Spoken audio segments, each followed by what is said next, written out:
से एक बार मीडिया के तमाम दोस्तों का शुक्रिया जो इस केस से जुड़े हुए हैं, वालिदैन की आवाज़ बने हुए हैं, हक़ाइक़ के ऊपर से जो है वो पर्दा हटा के उनको अयां कर रहे हैं। आज ऑनरेबल सिंध हाई कोर्ट में हमारी समाअत थी। आपको पता है कि हफ्ज़ बेजा की हमने एक दरख्वास्त दाखिल की हुई थी और उस दरख्वास्त के हवाले से जब पिछली बार समाअत हुई थी तो मामले के हक़ाइक़ और फैक्ट्स कुछ और थे, और जब तारीख़ आज पढ़ी तो उस दौरान बीच में 2 से 3 चीज़ें हुई जो हमने अदालत के सामने रखी। एक तो हमने कहा कि जी बच्ची फ़िलहाल दारुल अमान में है लाहौर के, और मुबैना तौर पे अपनी दरख्वास्त के साथ है, और मुबैना तौर पे ये भी कहे कि जी मैं अलहदा हो चुकी हूँ अपने शौहर से, जिसको शौहर कहा जा रहा है, और तनहा एक तरीके से लवारिस होने की कैफियत के अंदर मुझे दारुल अमान में रखें, चूँकि उसका एक मौक़िफ़ रहा है कि वालिदैन से भी ख़तरा लाहक है।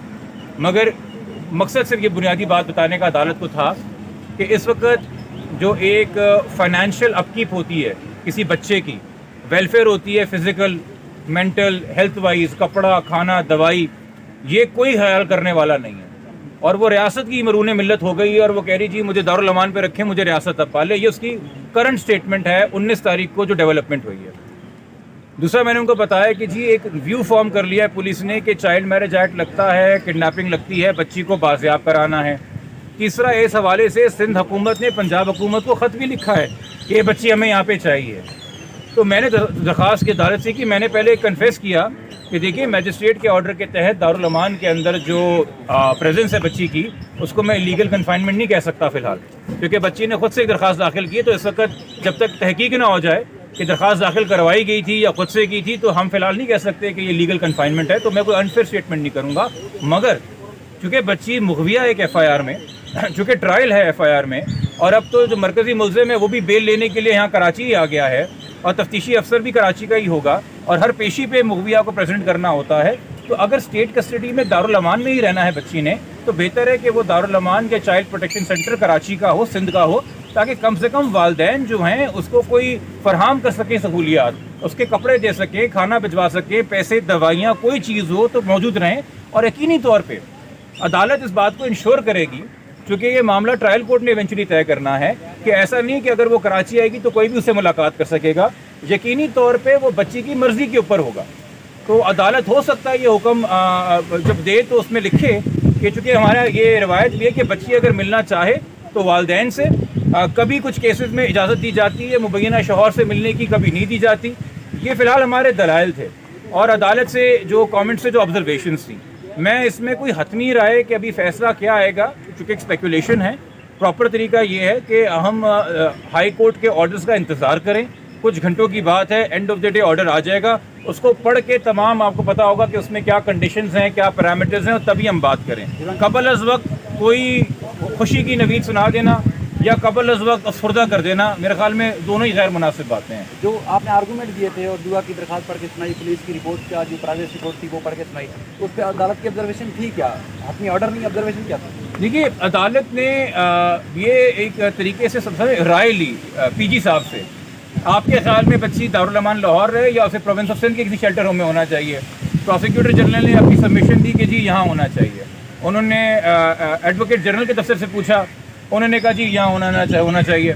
उन्होंने IO से पूछा, जो कि साबका IO है, मगर अब चूँकि नया IO आया नहीं है तो वो कस्टोडियन एक तरीके से फाइल का है, और ये मेरे नहीं, ये तो क्या कहते हैं मरकज़ी मुल्ज़िम के वकील के दलाइल थे कल कि जी ये करंटली कस्टोडियन है।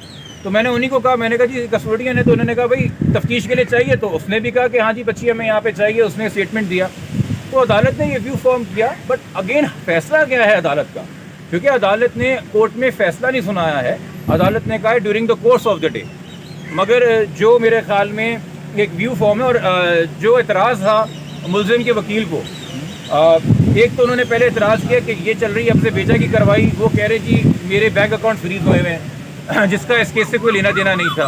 उसमें जब अदालत ने कहा कि ठीक है भाई, अगर कोई बैंक अकाउंट फ्रीज हुआ है हमें लिख के दे दीजिए, हम इसके ऊपर कर लेते हैं कार्रवाई, अगर आप कह ही रहे हैं तो उन्होंने कहा नहीं जी ज़हीर के नहीं है, शब्बीर के बैंक अकाउंट्स हैं। तो अदालत ने पूछा, अब शब्बीर के तो वकील यहाँ पे है नहीं, आप तो ज़हीर के वकील हैं, तो जो बात कीजिए बात हकीकी है। दूसरा, उन्होंने एक बात की कि भाई अगर आप बच्ची को शेल्टर होम भेज देंगे तो कोई हमारे खिलाफ कोई व्यू ना फॉर्म हो जाए, प्रेजुडिस ना हो जाए।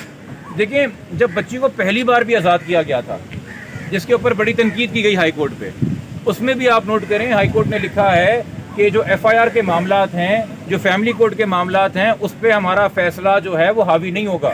वो वहाँ पे पटिशनर जाए, अपने मामला खुद पसू करे। हम यहाँ पे वैलिडिटी ऑफ निकाह पे कोई बात नहीं करेंगे। ये अदालत अपने जिम्मेदारियाँ जानती है। तो आज का यकीनी तौर पर जो फैसला होगा वो मेरिट्स के ऊपर हतमी राय नहीं होगी, मगर हाँ, बच्ची की कस्टडी कहाँ रहे, किधर मौजूद रहे, और जब यहाँ आएगी तो मेरी तवक्को है कि देखिए, ये आपने चीज़ नोट की कि आगे बढ़ के इनिशिएटिव लेके, चूँकि एक ही पार्टी की हुकूमत वफाक और पंजाब में है, सलमान सूफी साहब ने आगे बढ़ के खुद मीडिया के पूछे बगैर ट्वीट करके अपना एक नीयत अनाउंस की कि बच्ची जो हमने चाइल्ड प्रोटेक्शन सेंटर शिफ्ट करना है।